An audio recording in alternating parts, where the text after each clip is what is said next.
You wanted the best.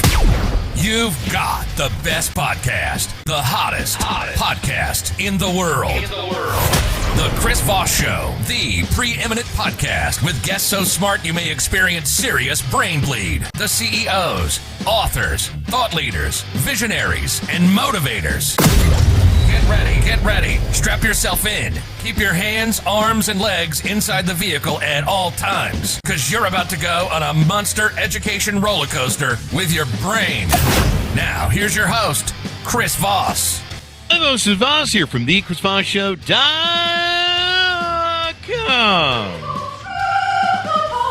Ladies and gentlemen, I figure I'd try something different on you guys today.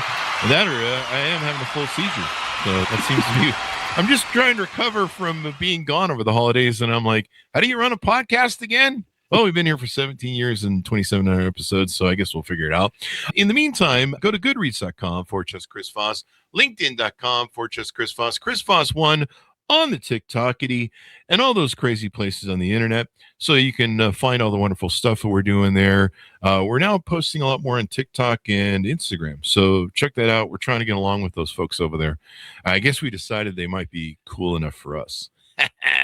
Opinions expressed by guests on the podcast are solely their own and do not necessarily reflect the opinions of the host or the Chris Voss Show. Some guests of the show may be advertising on the podcast, but it is not an endorsement or review of any kind. Today, I'm going to be talking with Dr. Tom Walsh, a veterinarian and animal physical therapist who founded Prime Pet Rehabilitation Therapy in Myrtle Beach, South Carolina. What a great vacation place, too, out there. He is also the creator of the Coerenza approach. I think I got that right, didn't I? Let's see. Did I get that right? The Coerenza approach, and a holistic framework for pet care built around 5 pillars: exercise, enrichment, environment, nutrition, and responsibility, which is different than what my husky wants all the time. Play, treat. Anyway, so we're going to get into finding out how to do better.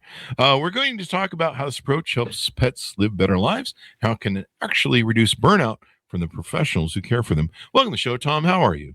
Great. Thank you for having me on. Thank you for coming. Give us your .coms, websites, socials, wherever you want people to get to know you better and stalk you on the interwebs. Sure. primepetrehab.com and the Coerenza approach. Coerenza approach is Coerenza. So, Tom, give us a 30,000 overview. Lay a foundation for us. What is Coerenza, and how does this whole thing kind of work from a 30,000 overview? For sure. I'm a veterinarian, but it's actually a second career for me. I started off in telecommunications, and I did what I would not recommend doing, which is go to vet school when you're 40. So I did that, and and made it through. And I have a little bit different perspective than most veterinarians. And I did general practice for about 10 years. And then COVID allowed us to rethink our lives. And I wanted to do something a little bit different. I had always loved rehabilitation, physical therapy, that sort of thing. And so what I did was form Prime Pet Rehab. It was mobile at the time. I was going around from vet office to vet office, and they were all empty. And we were, all masked up like gangsters. And I would abduct your dog in the parking lot, and then I would go in there, work on him, and bring him back out. And lo and behold, he would not be limping anymore, and that would be a wonderful thing. Yeah. And that's how I built the business. And after a couple of years in the business, I realized that I kept saying the same things over and over again. So that meant I had a particular way of doing things, and a way of approaching things. And that led me into coming up with the Coerenza approach. The Coerenza approach. It's funny. I was laughing a little bit when you said COVID allowed us to realign ourselves or reconfigure what we were doing. And I was just laughing because I'm like, you make it sound like it was volunteer. It was voluntary. Forced labor. I remember having a gun to my head going, if you want to go outside, I'll get you. Exactly. And not a good thing there. But no, it did. It caused me to reevaluate my relationship with my family, I decided that I shouldn't have faked my death 20 years ago, and maybe I should get them out of military school now that they're 18. And maybe send them a letter or two. No, it actually, it realigned me a lot of my values. I realized that a lot of the BS I was chasing, money, cars, women, hookers, blow, all that sort of stuff. I'm just kidding, folks. Was bad. Don't do blow. And that I should care about my family, and that maybe I need to kind of grow up a little bit. It was kind of an awakening moment to like start taking life a little seriously, and maybe business seriously and everything else. And question what we led. We changed the format of the show and over COVID. But yeah, it was really great. I think that's cool. Necessity. That was the other thing I wanted to mention. Necessity is the mother of invention. And so that was awesome. You guys figured out a way to, make that have animals still get help, even though, we were trying to avoid each other at 6 feet. Yeah, the animals didn't stop hurting themselves and didn't stop, coming down with conditions. We figured it out and made it through, and thankfully grew the business very quickly. And this past November, we just celebrated our 3rd year in my actual building. So congratulations. Yeah, appreciate that. This would be good fodder for a book. We were talking before about how you should, I think you're working on a book and stuff. That'd be a great story. I mean, it's a great business innovation. It's a great story for a very dark time. And, and a lot of entrepreneurs, this is how they build out. They find something that's an impetus to themselves. They're like, hey, this isn't working. So how do we innovate? And so they innovate and they come up with stuff, and they find that, people are willing to pay in direct proportion, usually to the value that's given. And that's what entrepreneurs do. And so a great entrepreneur lesson for people out there, sometimes when life hands you lemons, make some lemonade. That's right. That, or I don't know, put it in your eyes and cry a lot. So that's probably the move I would make. I did a lot of that during COVID. I think mainly it was every time they canceled an event and I watch another $10,000, $20,000 evaporate. It was like rolling punches, just event after event all year long would disappear. And I just watched like hundreds of thousands of dollars burn. I'm like, we built this for 5 years and it's gone overnight. And life went, yeah, have fun with that, buddy.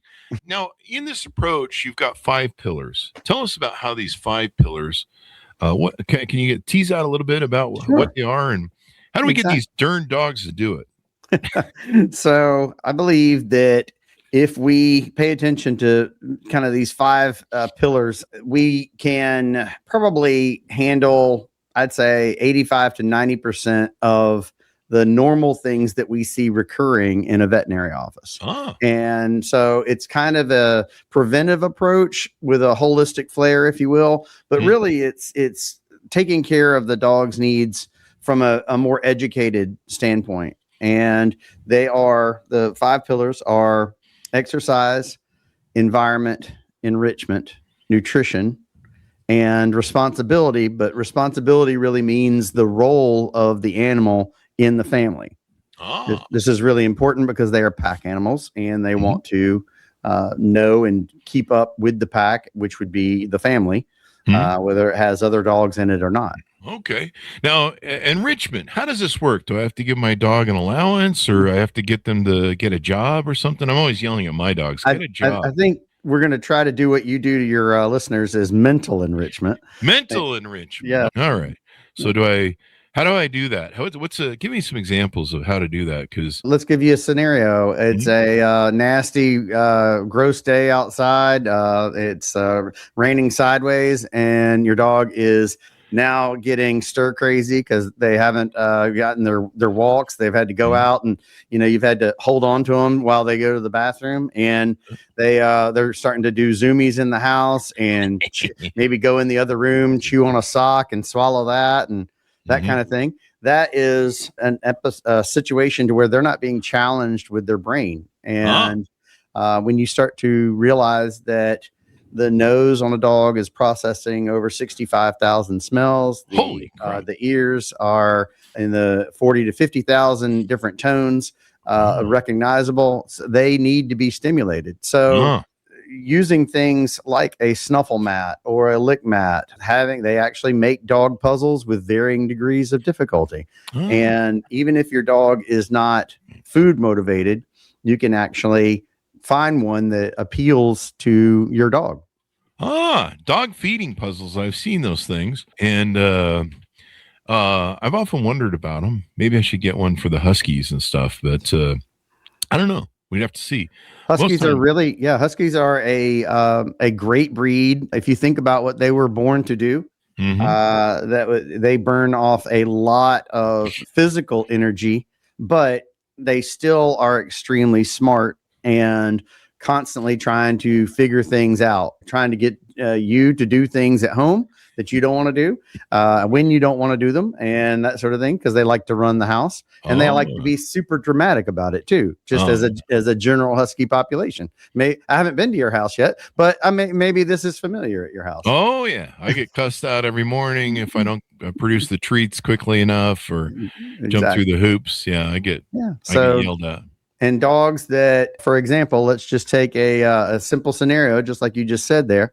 Instead of you handing them the treats, they have to use a puzzle to solve those treats, to get to those treats. They are going to be more enriched by that, tremendously more than you just handing them one. Yeah, that would make sense. We've been having a problem with my dog where back in September of 2024, we lost my oldest dog.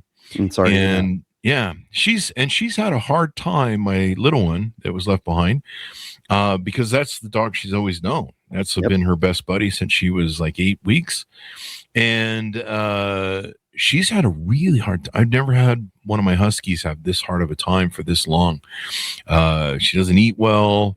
You never know what she's going to eat. There's like 10 bag treats that I have, and some treats she wants. Sometimes she doesn't. It's like really finicky. But maybe I should try getting her some puzzles so she has something more to play with. We're trying to get a dog right now. We're trying to find the right one, a new puppy, so that she can get out of my hair and get. If you have Huskies, folks, you have to have two. You cannot have one Husky. Trust me, I will save your sanity right now. But we did go through a grieving process, and then I had to get some hernia surgeries. So, it's a little hard to pick up dogs and chase them around if they're trying to pee on your carpet, if they're doing that. So, right. So you've got the different things here. The exercise, I know how to do that. Is maybe throwing the ball more a good thing to do, or do I got to get him one of those? I've often thought with my Huskies about getting one of those walker things. Yeah, the treadmills. Yeah. Yeah. That or teaching her to use mine. Yeah. Is that a good idea? Exercise is a good idea, but it's very individualized. Just like there are us. There's a lot of us that like to go to the gym. Others don't. Some like yoga, some like running. Some people hate running. So you really have to kind of dial it into what is your dog's kind of jam. Things that dogs that don't necessarily excel at running or just want to go run, crazy, they can be very fast and very good at things like agility or dock diving or something like that. So, there's a number of different things that you look into. You really kind of have to kind of determine what exactly does my dog do really well? Can they jump really high and catch a Frisbee? Oh, that's cool. Maybe we ought to do that more. Or maybe the exercise that we're doing, they chase the ball 3 times and they're like, screw that. I'm not going to do that anymore. You can have the ball. I don't want it. And so you kind of have to figure out what is their favorite thing to do and when we'll go after it. And that's just like you would a human child trying to figure out whether they're going to be in the band or whether or not they're going to play sports. You figure it out through a process. Are they a nerd dog or are they got muscles? That's right. Kidding. Are they day trading? What are they doing? Yeah. I mean, technically for enrichments and exercise, what we do with Huskies is we just put up a fence and see how long it takes them to dig underneath or escape.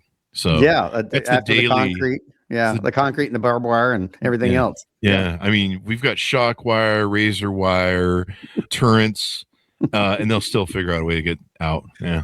Even with turrets. So, Yeah.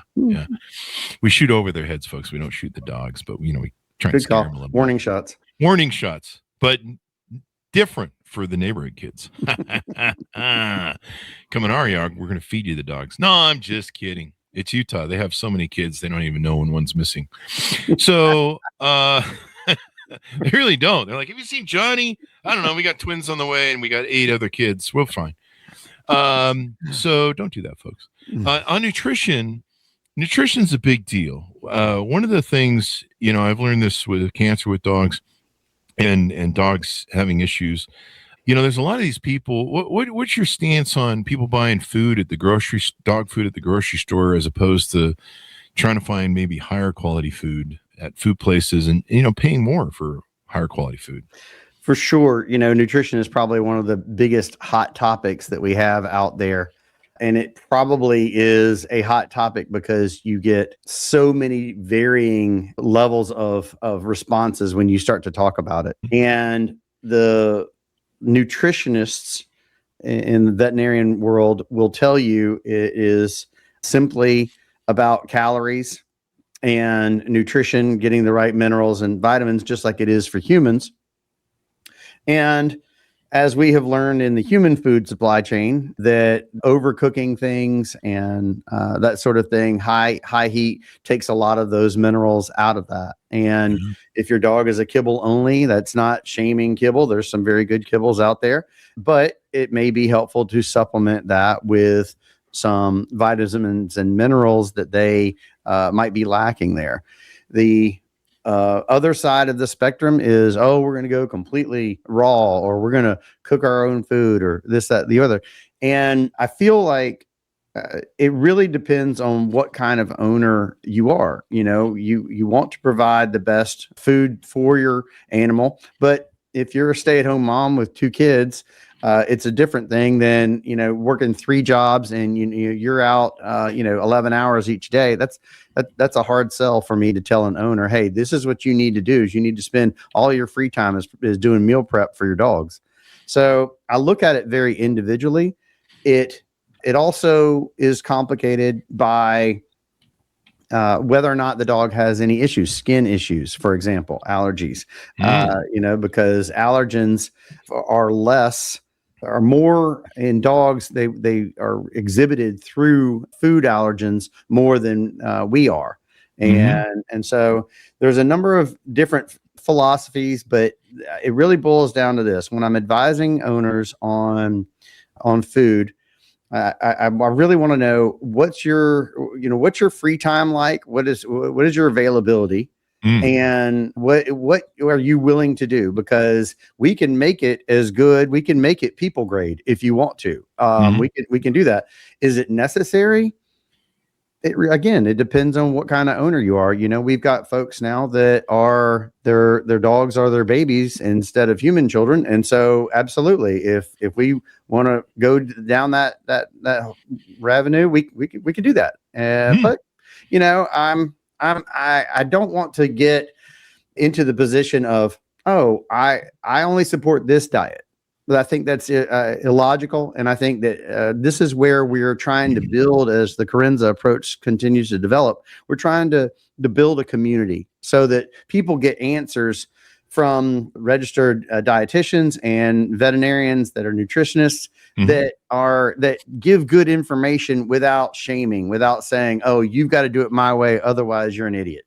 And we have way too much of that out there, and it causes backlash reactions for the owners, and they get really frustrated and confused.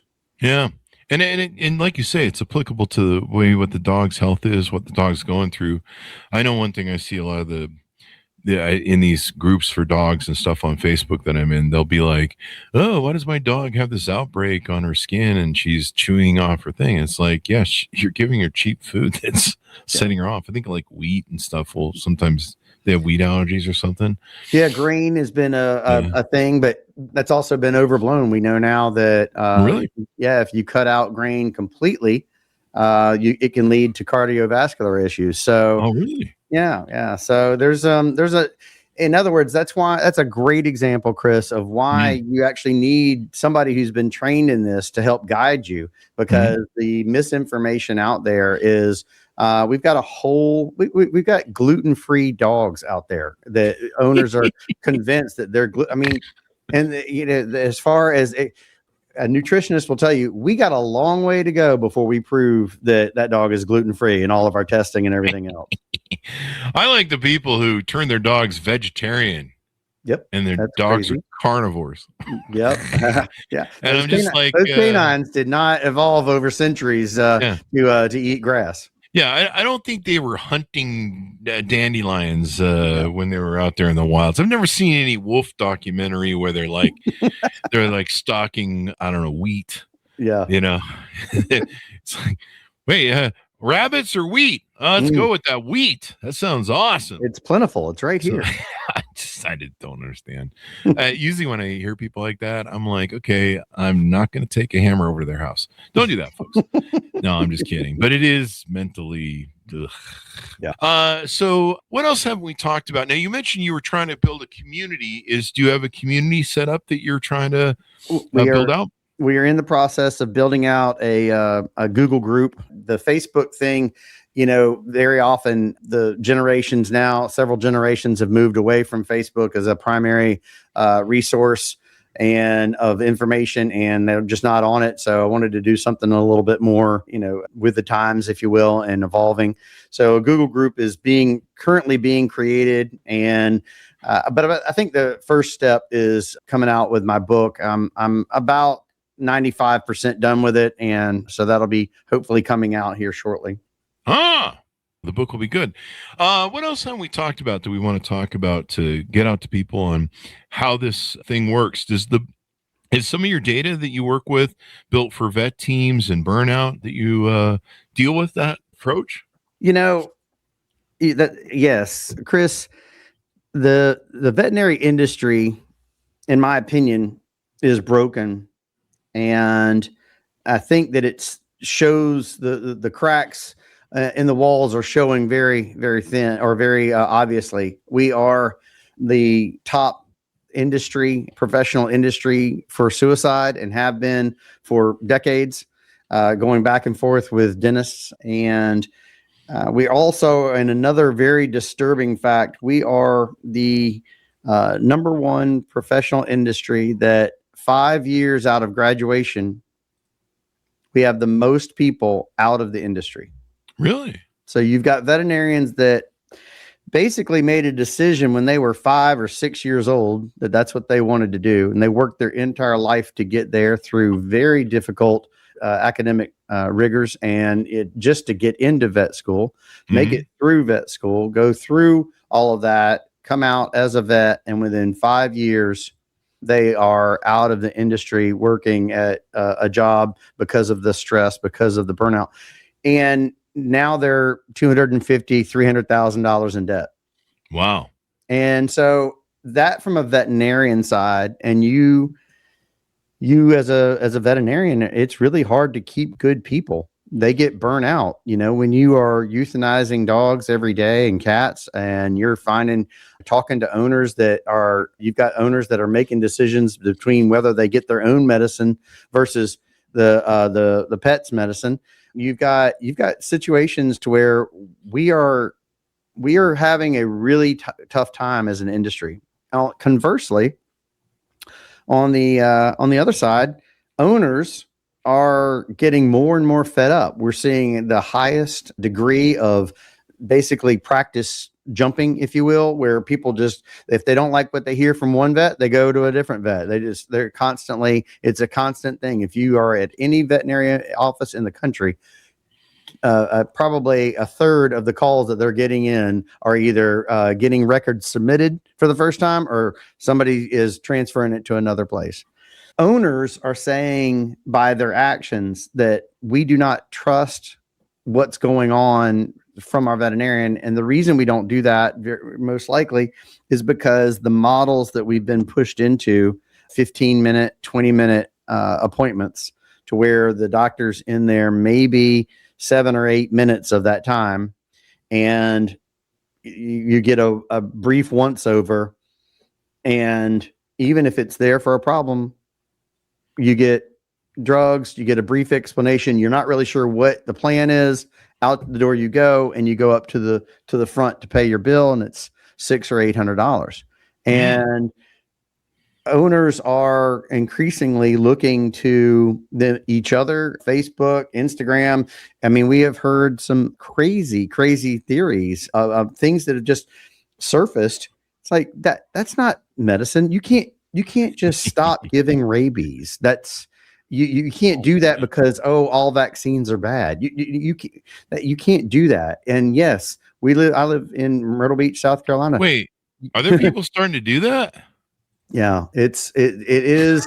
Yeah, they're taking just like the grain-free thing. You take something that is a human hot point and transfer it to your animals. Oh, well, if I don't want it for that, and I'm not saying that's every owner, but I'm saying that there's what's happening out there is this: we're going in two different roads, and we're getting farther and farther, and the gap's getting farther and farther. I propose that the veterinarians would feel a lot better, and the owners would feel a lot better if every time you came to the office, you actually had a blueprint, maybe a checklist, maybe 5 different points based around those pillars of how your animal is doing in your home. The veterinarian could read that. We could talk briefly about each one. And I do believe that those owners would be more than likely ready to have a wellness plan to where, okay, I'm gonna come in quarterly to come in, and we're going to discuss this, and then we can make adjustments as we go. Obviously, that's not going to account for emergencies. It's not going to account for trauma. It's not going to account for those sort of things. But general wellness and general well-keeping of the animal could be put back on track, and the gap could be bridged. And it also could help with the financial burden that the veterinarians are facing. That's actually a point that not a lot of folks understand. Many folks think that because their bills are so high, the vets must be getting rich. And I speak at vet conferences all across the country. I haven't met a rich one yet. Oh, really? Wow. I've met a lot of ones that own multiple practices and this, that, and the other, but they're doing everything they can to keep good people, keep the lights on, keep the traffic coming in, because again, that divide between that trust divide between the owners and the veterinarians continues to get bigger and bigger. Wow. And so I think that we've got to stop thinking the way that we've been thinking and listening just to business analysts. I think we need to think hey, what would be best for these animals? And I'm starting this process with the dogs, not because anti-cat or anti-gecko or anything like that, but I just felt like it was the easiest thing to get started on. I plan on eventually expanding that out to other species as well, because I know in a cat household, it's usually a completely different world than in a dog household, and you look at things differently. And I want to address that, but I thought I would go after the dogs first. Get those dogs done. I think what you're describing too, in some of the, being prepared to share with the vet maybe the issues you're having at home. A lot of people are really bad at doing stuff like that. They just show up and they just go, look at a vet and you tell me what's wrong. Or, they're like, I don't know, he's coughing a lot. But monitoring your pet and being aware of their behavior. I've learned the hard way that if they're drinking a lot of water, there's potential for having cancer. And that's how I discovered my second dog was having cancer issues. And the same thing with my third, with leukemia. And it's tough. And advocating for your dog and also talking to multiple veterinarians has really helped me. I've had a couple vets that have been like, she's old, just put her down. Yeah, what's going on? Just why are you mucking about with your dog? And at one point I had 2 that wanted me to put my dog down, and I had this crazy Chinese origin. I mean, he was from China, and he had a horrible bedside manner. I mean, think of the rudest person you've ever met in China, and that's him. But he was amazing as a veterinarian. People would write reviews of him. He's like the greatest veterinarian, but just don't mind his bedside manner. You have to ignore all of it because it's really offensive.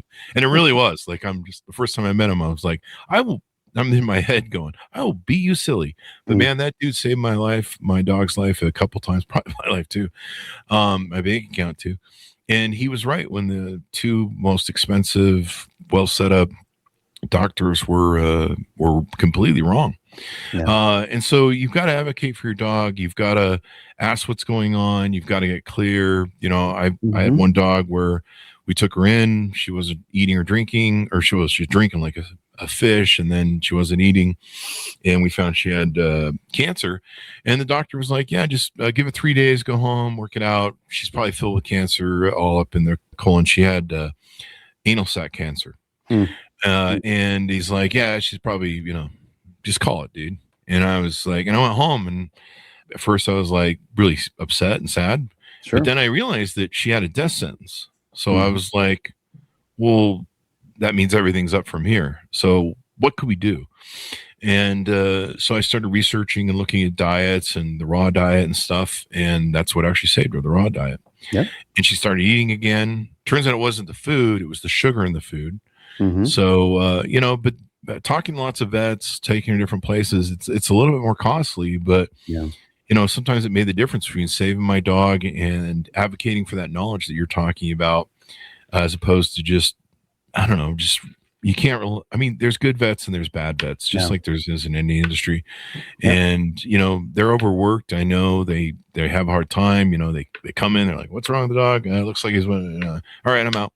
And I get it, but you gotta question everything. You gotta ask questions, and I think asking those questions really helps.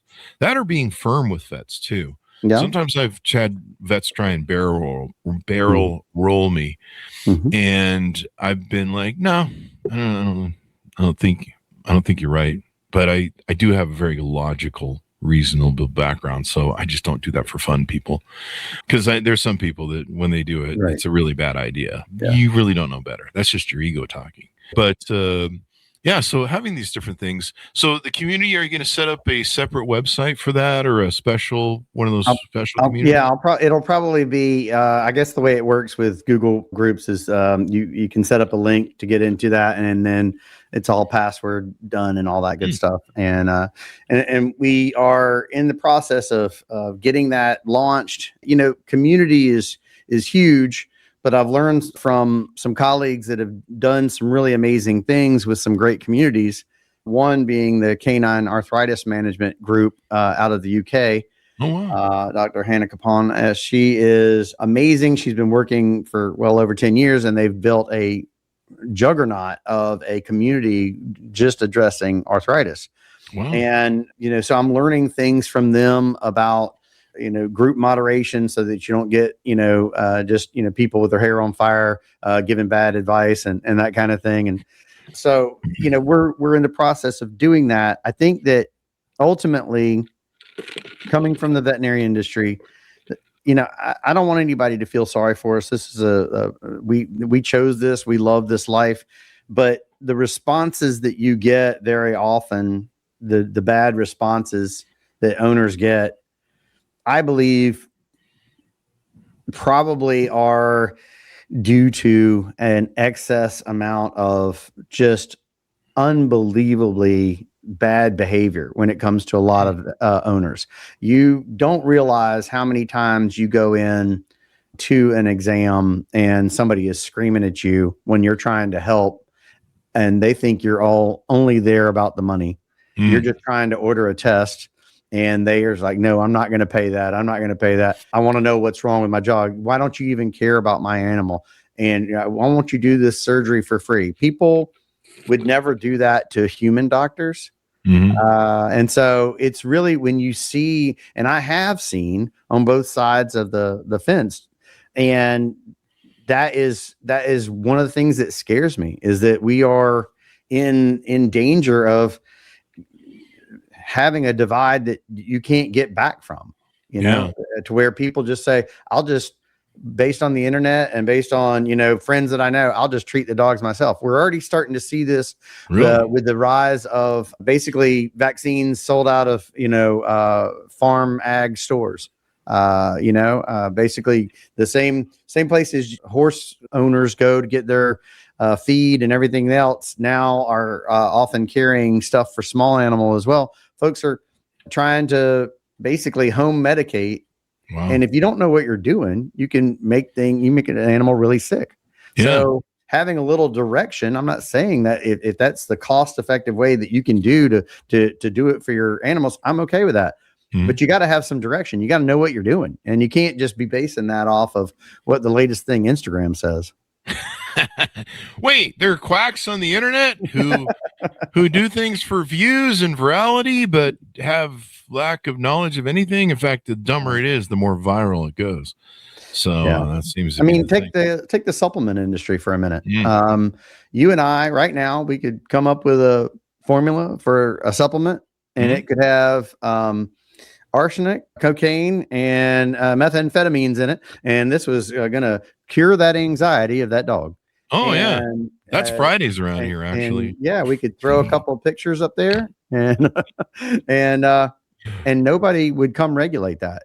Those are completely unregulated, and that's why the supplement industry has exploded. And you're wondering, what am I putting in my animal? If you're paying attention, because everything sounds amazing. It looks slick on the internet, looks slick on TV, but what's happening? Yeah. That's where we have to go back to the science. Let's go back to what has been reviewed, what has been tested. Yeah. And veterinarians can help you with that.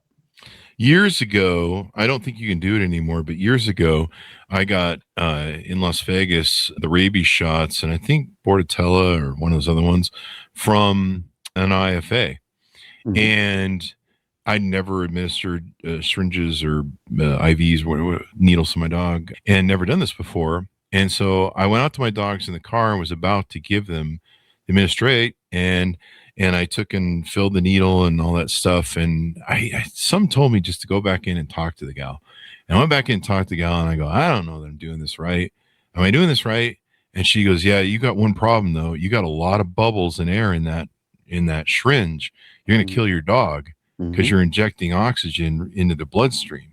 And I almost killed my dogs. I mean, I don't know if they would have died or what would have happened, but it get very real possibility. Yeah. There's a reason you hire professionals, people.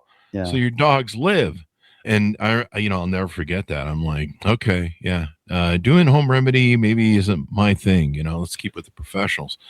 As we go out, give us a final pitch out for people. Is there anything we missed? Anything we want to tease out to people on getting involved with you and what you guys are doing? No, I think that we've got a email sign up on our on the website. If you want to hear some podcasts that I've done just basically on my own with tips and tricks of how you can actually turn the Coerenza approach actually into, things around holiday time or things, whatever it is that, my dog is especially anxious. What are enrichment things that I could do around my house?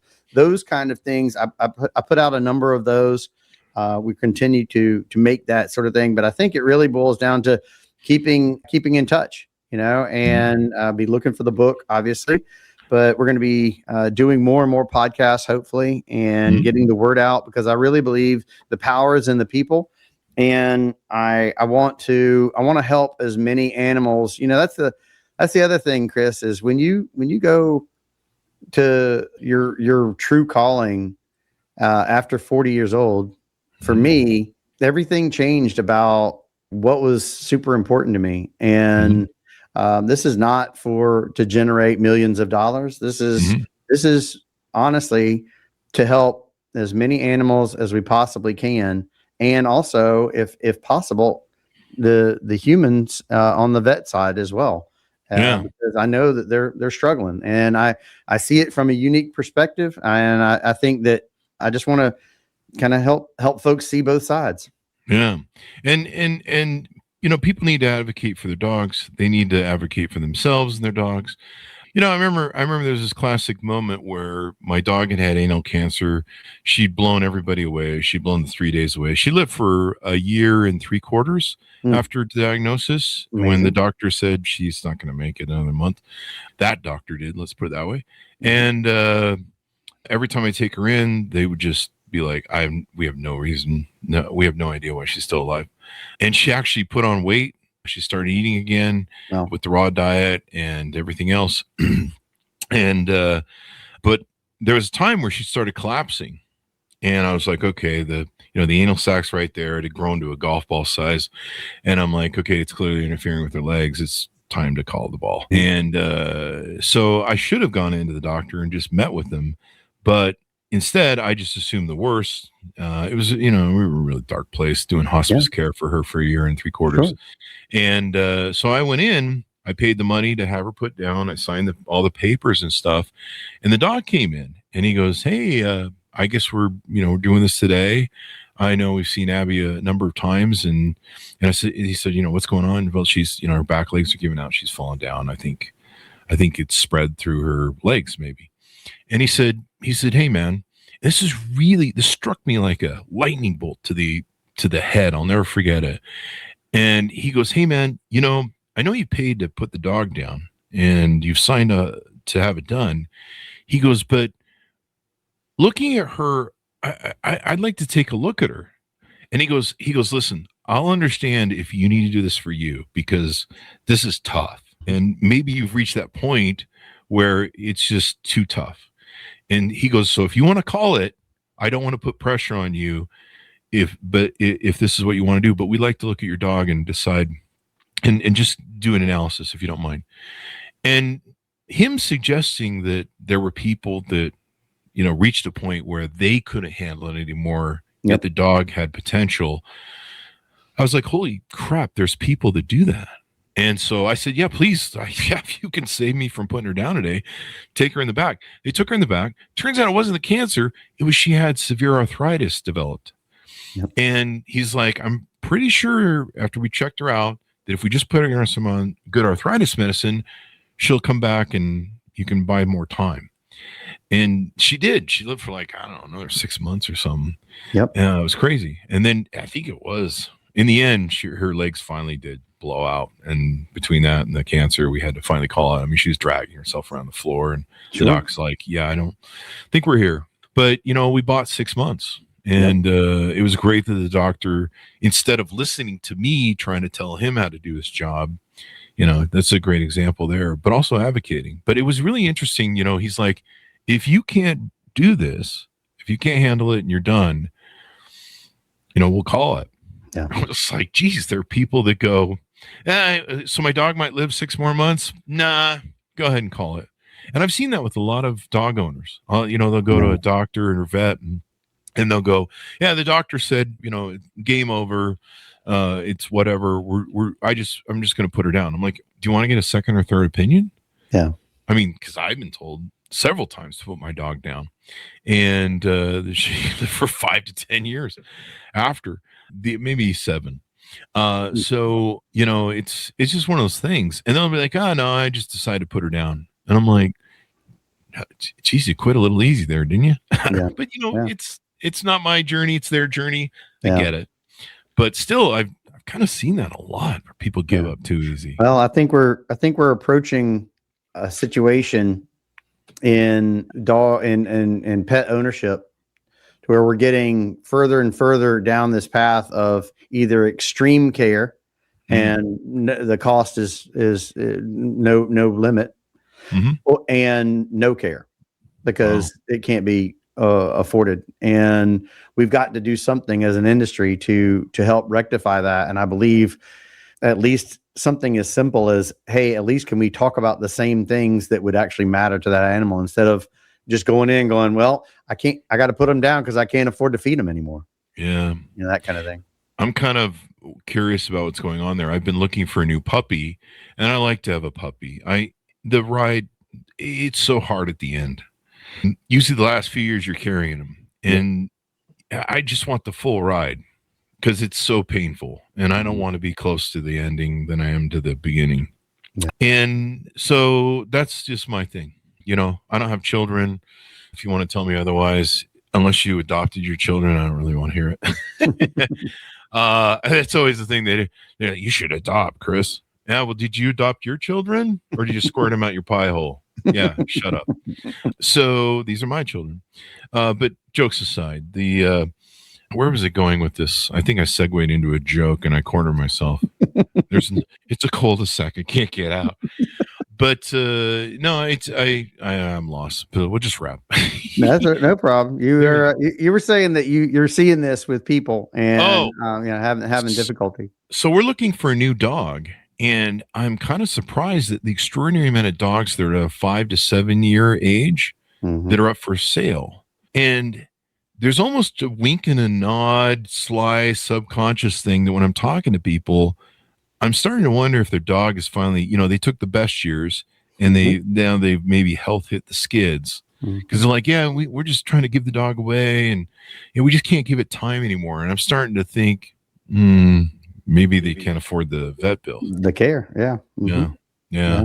Or, the feeding. The biggest thing for me is a lot of them are huskies and these idiots never figured out what they were buying. Yeah, exactly. And now they're like, we're just so overwhelmed. And it's like, yeah, it's a husky. Well, that's a whole game in and of itself. It is. So I've had 4 of them. Anyway, well, thank you very much for coming on the show. We really appreciate it. And learned a lot there, Dr. Tom. We'll look forward to some of the things you're doing there. Give us your .com one last time for bookends as we go out. Sure. It's my office in Myrtle Beach is primepetrehab.com. And the Coerenza approach is the Coerenza approach, and Coerenza is COERENZA. All right, folks, be good to each other, stay safe, and don't lock your dogs in the backyard and forget about them. Those are the worst people in the world. Good call. Their family aren't animals. And if your family isn't good enough, go give the dog away to somebody else. One of our neighbors has got one of those dogs that's locked in the backyard eternally, and it barks to all hours of the day and night, and you just want to go over and strangle some of these people, but you can't do that because that's illegal. But it should be legalized, I think. If you got a dog and you're abusing it, then we should all get to go over and I'm just kidding. Violence is not the answer, folks.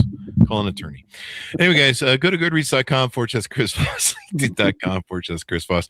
Chris's show advocates for violence. No, we just do jokes. Thanks for tuning in, everyone. Be good to each other. Stay safe. We'll see you next. You've been listening to the most amazing, intelligent podcast ever made to improve your brain and your life. Warning, consuming too much of the Chris Voss Show podcast can lead to people thinking you're smarter, younger, and irresistible sexy. Consume in regularly moderated amounts. Consult a doctor for any resulting brain bleed.